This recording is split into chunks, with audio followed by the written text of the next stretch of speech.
आप क्यों मेहंदी लगा रही हैं? मैं वो माँ जी, आप बताइए ना, मैं इसे मेहंदी क्यों लगा रही थी?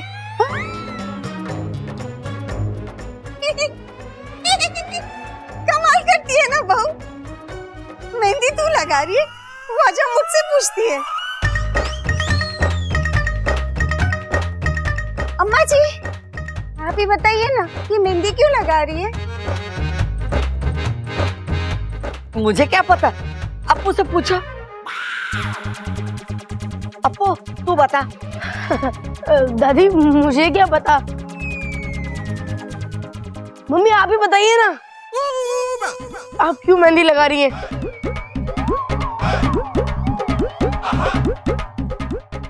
अरे भाभी, अब इतना सोच क्यों रही है? तो सच है, बोल दीजिए इसे। देवर जी, हाँ हाँ भाभी, सच बोलिए इसे। ये शगुन की मेहंदी है, बड़ों का आशीर्वाद है ये। घर की बड़ी बहू घर की बेटी को मेहंदी लगाती है, ये इस घर की रीत है। अच्छा भाभी, अच्छा आपने बोल दिया, मैं यही बोलने वाली थी। अच्छा भाभी, आपने शगुन को निकाल लिया ना?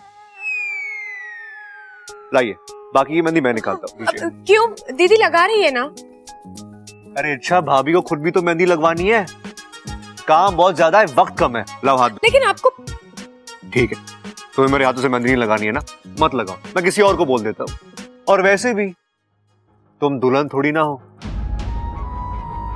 तुम्हें कोई भी मेहंदी लगाए क्या फर्क पड़ता है?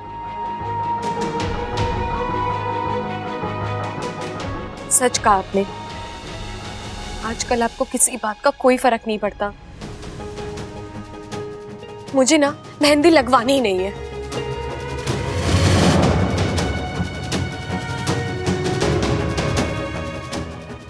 मोहब्बत और मेहंदी जब पूरी होती है तभी रंग लाती है।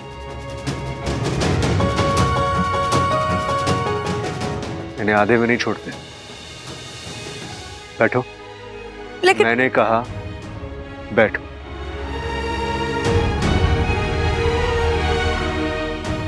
अब्बल जी, आप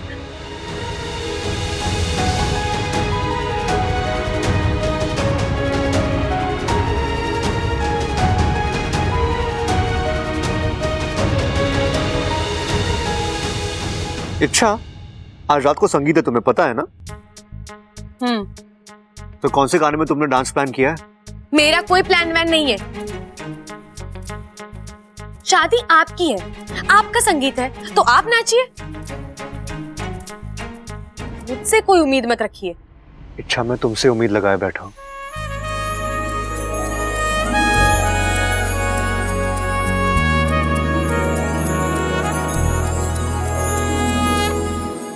मेरा मतलब है कि इच्छा, तुम जैसे नाचती हो ना, वैसा कोई नहीं नाचता। और यकीन मानो, जब तुम नाचोगी ना, तभी मेरी संगीत की शान बढ़ेगी। तो तुम्हें नाचना ही होगा। अच्छा प्लीज।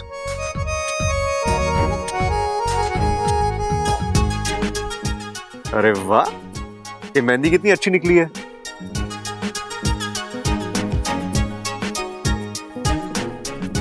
अरे कम से कम थैंक यू तो बोलो। Thank you. Good good.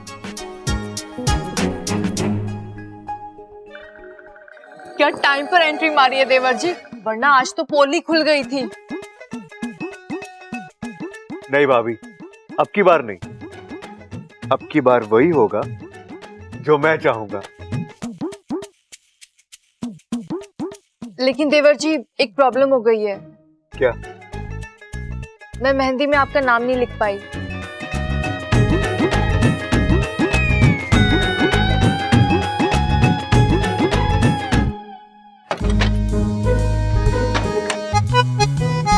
ये बब्बल जी भी ना, अब क्या कर दिया उसने? मेहंदी लगा दी मेरे हाथों में। बस इतनी सी बात, इस पर इतना क्यों भड़क रही हो तुम? इतनी सी बात? ये इतनी सी बात है वाकू?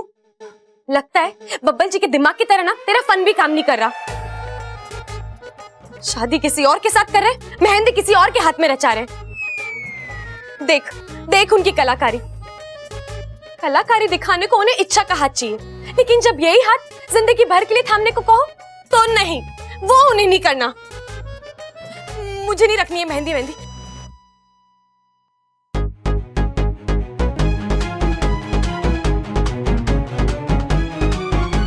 अब क्या देख लिया तुमने?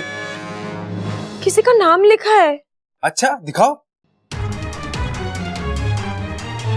अरे ये किसी का नहीं, ये तो तुम्हारा ही नाम है, बिच्छा। बिच्छा?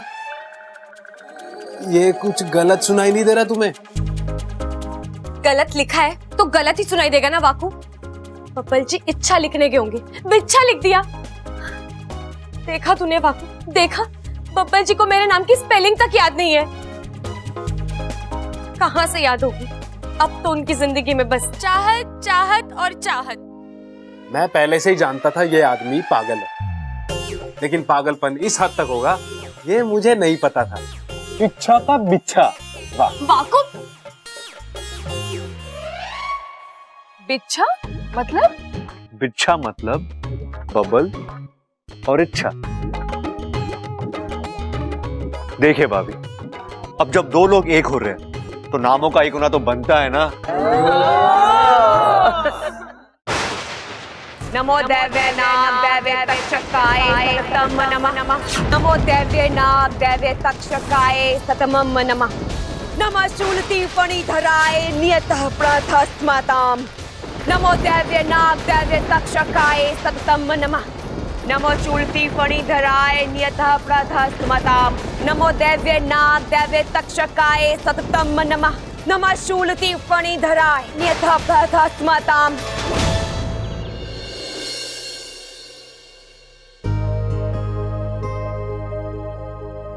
जी शुक्रिया, बहुत अच्छी मेहंदी लगाई है आपने।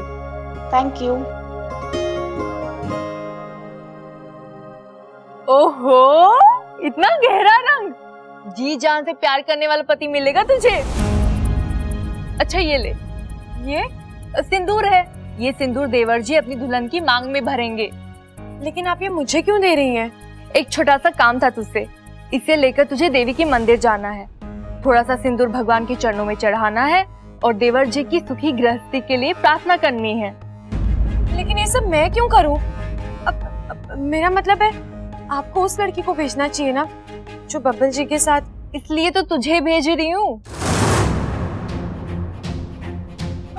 एक तू ही तो है जो बब्बल जी के दिल के इतने करीब है, हमेशा उनकी भलाई के बारे में सोचती है। और बब्बल जी तो खुद कहते हैं कि मेरे लिए इच्छा से करीबी दोस्त कोई हो ही नहीं सकती, इसलिए हमने सोचा कि तुझे ही भेज देते हैं।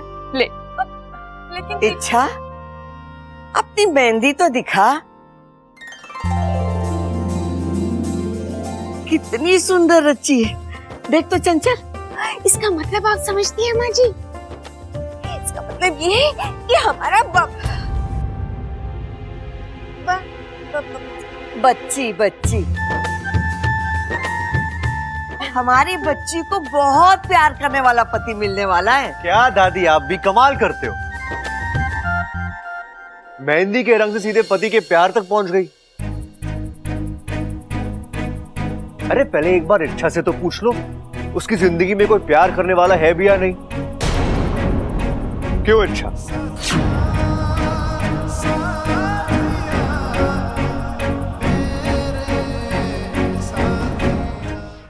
देखा, फिलहाल तो कोई नहीं है, और आगे चलकर जो भी आएगा पता नहीं वो प्यार करने वाला होगा या घुसैन होगा। चलो प्यार करने वाला हुआ भी तो पता नहीं वो अपने प्यार को अच्छे से जता पाएगा भी या नहीं। बब्बल जी, आप कितना सोचते हैं ना मेरे बारे में। मेरे साथ जो होना होगा मैं देख लूंगी। चलो चलो अम्मा जी, बहुत काम है, चलो चलो। इच्छा, मंदिर से जल्दी वापस आ जाना। हाँ चल ममता। अरे एक मिनट रुको तो सही। जिस मेहंदी की इतनी चर्चा हो रही है उसे एक बार देख तो लो। बब्बल जी मेरा हाथ छोड़िए। अरे रुको तो। बब्बल जी आपको शर्म नहीं आती है? आपकी शादी किसी और के साथ होने जा रही है और आप खुलेआम मेरा हाथ पकड़कर।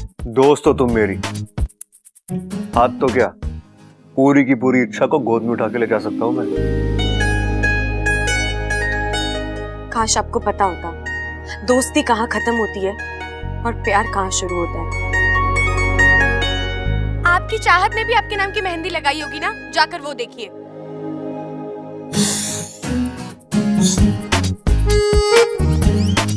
कुछ जलने की बू नहीं आ रही तुम्हें? जलन और मुझे, मैं उससे बिना देखे और बिना जाने कह सकती हूँ मैं उससे हर मामले में बेहतर हूँ। लेकिन उसके पास मैं हूँ। हाँ तो मैं क्या करूँ? आपकी पसंद सही नहीं है, ये मेरी प्रॉब्लम नहीं है। आपकी आंखें चुंदिया गई हैं, संतरे का रस पड़ गया आपकी आंखों में, सबको प्यार दिखाई नहीं देता।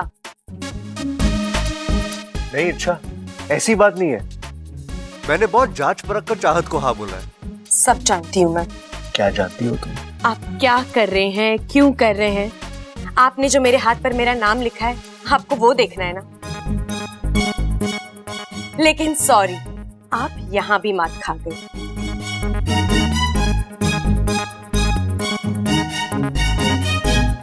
इच्छा की जगह बिच्छा लिखा है आपने। 100 में से 0 अंक। प्यार के मामले में तो आप कच्चे थे ही, पढ़ाई के मामले में भी। गलती तो हुई है मुझसे, लेकिन एक बात कहूँ, तुम पर ये नया वाला नाम ना तो ज्यादा सूट करता है, बिच्छा। बब्बल जी आपको छेड़खानी करनी है ना तो चाहत के नाम के साथ कीजिए। एक मेरा नाम ही तो मेरा अपना बचा है, उससे कोई मस्ती नहीं। चलिए अब मुझे जाने दीजिए। आपकी सुखी गृहस्थी के लिए मुझे प्रार्थना करनी है।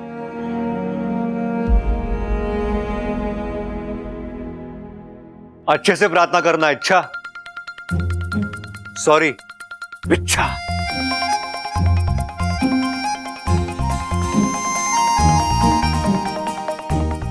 जब तुम्हें इस प्रार्थना का फल मिलेगा ना इच्छा, तुम खुद आकर कहोगी बब्बल जी आपको 100 में से 100 अंक देने हैं।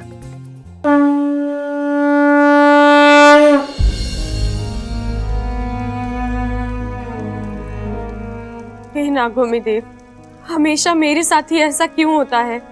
जिसके साथ शादी करने के सपने सजाए थे, आज उसी की सुखी गृहस्थी के लिए प्रार्थना करके आ रही हूँ मैं।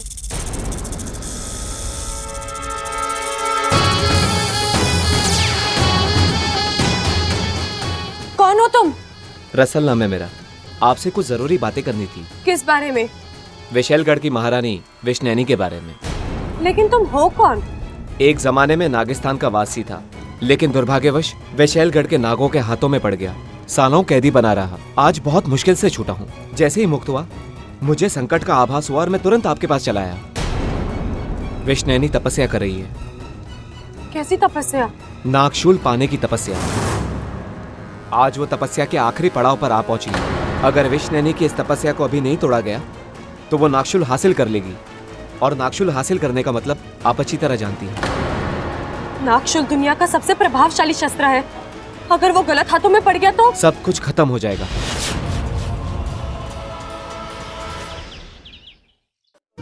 अरे भाई जल्दी से लड़ी नीचे छोड़, मेहमान आ रहे होंगे, मेरा हाथ नहीं पहुंच रहा। इच्छा, इच्छा, इच्छा कहाँ रह गई ये छोरी? दादाजी इच्छा अभी तक मंदिर से लौटी नहीं है। ये कह रही है तू? इच्छा को मंदिर गए हुए 1-1.5 घंटे के ऊपर हो गया, और देवी माँ का मंदिर इतनी दूर भी ना है। ये छोरी भी ना टेंशन देने में कोई कसर ना छोड़ती।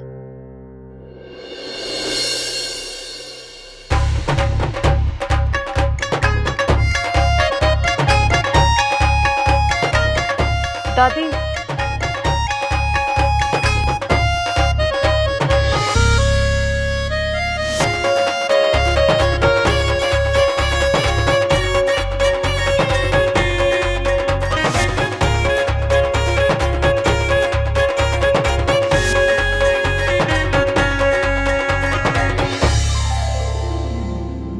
दादी कैसा लग रहा हूं मैं? आहा, मारा छोरा तो राजकुमार लग रहा है। भगवान करे तुझे किसी की नजर ना लगे।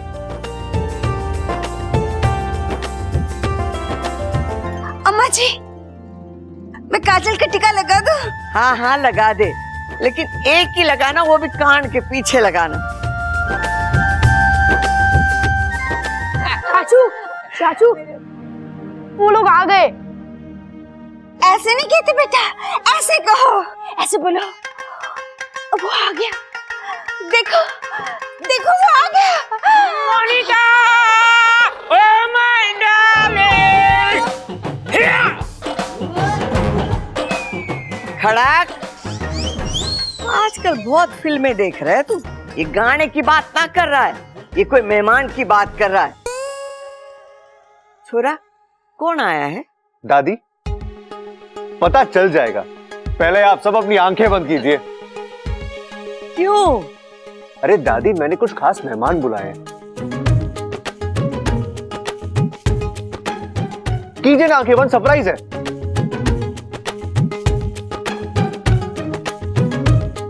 भैया अपनी आंखें बंद करो। खोलना मत। हाँ हाँ नहीं खोलेंगे। नमो दैव्य नाग दैव्य तक्षकाय सततम नमः। नमः शूलति फणिधराय नियतः ब्रह्मस्मताम्। नमो दैव्य नाग दैव्य तक्षकाय सततम नमः। नमः शूलति फणिधराय नियतः ब्रह्मस्मताम्। नमो दैव्य नाग दैव्य तक्षकाय सततम नमः। नमः शूलति फणिधराय नियतः ब्रह्मस्मताम्। नमो दैव्य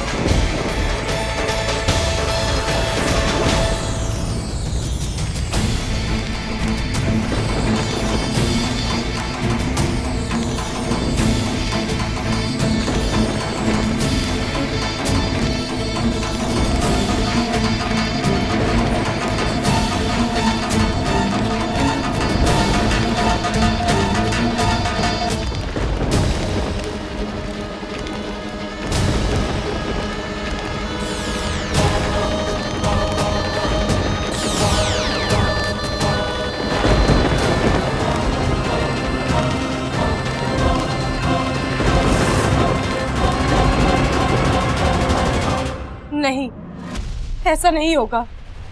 बुराई के हाथों अच्छाई नहीं मर सकती। तो जाओ, रोको उसे, तोड़ दो उसकी तपस्या। नहीं, अब सिर्फ उसकी तपस्या नहीं टूटेगी, अब फैसला होगा। विष्णुनैनी ने हमेशा नागिस्तान को खत्म करने की चाहत की है। अब उसकी ये चाहत उसी के साथ खत्म होगी। अब या तो वो बचेगी या इच्छा बचेगी। इच्छा, कहाँ हो तुम जहां कहीं भी हो, महसूस करो अपनी मौत को। अब हमारे हाथों में नागशूल है, दुनिया का वो हथियार जिसका कोई तोड़ नहीं। अब तुम्हें हमारे हाथों मरने से कोई भी नहीं रोक सकता, कोई भी नहीं।